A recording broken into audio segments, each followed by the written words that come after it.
अस्सलामुअलैकुम। I hope you are all doing well.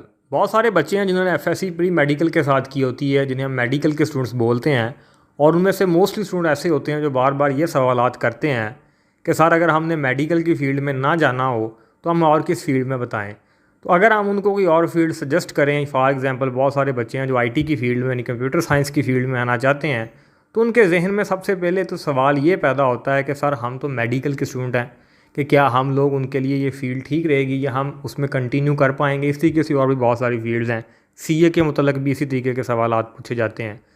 अब ये बात मैं आप लोगों को क्यों बताने लगा हूँ, इसके पीछे एक रीज़न ये है कि हमारे यहाँ बच्चों के दिमागों में बहुत सारी चीज़ें गलत इंजेक्ट कर दी जाती हैं, जो कि सिर्फ एक परसेप्शन होती है, उनका हकीकत के साथ अलग नहीं होता। और बच्चे साइकोलॉजिकली अपने आप को उन चीज़ों में कैद कर लेते हैं। फॉर एग्ज़ाम्पल जब हम किसी बच्चे को बोलते हैं कि तुमने प्री मेडिकल की है, प्री मेडिकल का मतलब ये है कि इसका मतलब ये नहीं है कि वो एफएससी से डॉक्टर था, वो पहले डॉक्टर के शोबे में था, उसको तो बाकी किसी किताब का पता ही नहीं है। डिफरेंस सिर्फ इतना होता है कि उसके 6 सब्जेक्ट में से और उसके 6 सब्जेक्ट्स में से सिर्फ एक किताब का फ़र्क होता है कि उसने मैथ पढ़ी होती है और उसने उसकी जगह बायोलॉजी पढ़ी होती है। एक इस सब्जेक्ट की वजह से हम पूरे बच्चे को ये साइकोलॉजिकली डाउन कर देते हैं, या बच्चा शायद खुद ही साइकोलॉजिकली डाउन हो जाता है अपने सराउंडिंग से सुनकर कि मैं तो मेडिकल का स्टूडेंट हूँ। हालांकि उसके बायोलॉजी में बेशक 20 मार्क्स हों, लेकिन वो इसी साइकोलॉजिकल बैरियर में कैद होता है कि जी मेरे यहाँ तो मेडिकल का स्टूडेंट हूँ, मैं तो कुछ और कर ही नहीं सकता। जिसके बाद बहुत सारे स्टूडेंट्स हैं वो अपने फ्यूचर का अच्छे तरीके से तयन ही नहीं कर पाते और उनको वो दिल से खौफ ही नहीं जाता।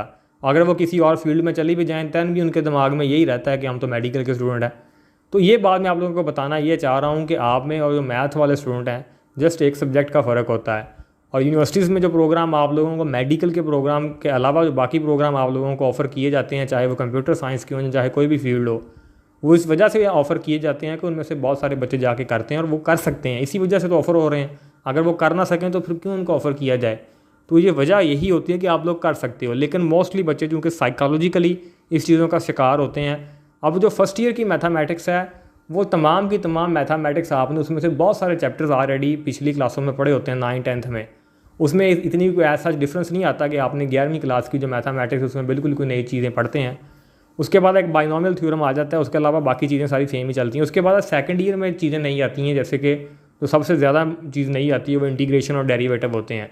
मैं आप लोगों को ये बात कह सकता हूँ यकीन के साथ, अगर आप लोगों ने फर्स्ट ईयर की मैथ नहीं भी पढ़ी, आप बायोलॉजी के स्टूडेंट हैं, मैट्रिक में मैथ पढ़ा था, और अगर आप डेरिवेटिव और इंटीग्रेशन जितनी कि एफएससी लेवल तक 2 चैप्टर हैं, दूसरा और तीसरा, वो अगर आप देखना चाहें गौर से बैठकर और उसको समझना चाहें, आपके लिए 2 महीने काफ़ी हैं। 2 महीने यूट्यूब पे बैठकर आप उनको अच्छे तरीके से मतलब पढ़ सकते हैं, समझ सकते हैं। और ये कोई इतनी बड़ी रॉकेट साइंस है नहीं। जो बच्चे मैथमेटिक्स में पढ़ते हैं एफएससी में मैथ को, वो भी 2-3 महीने आ जाके मैक्सिमम उनको टाइम दे पाते हैं इन 2 चैप्टर्स को, और वो भी 2 महीनों में कर पाते हैं। सिर्फ बात होती है जहन की।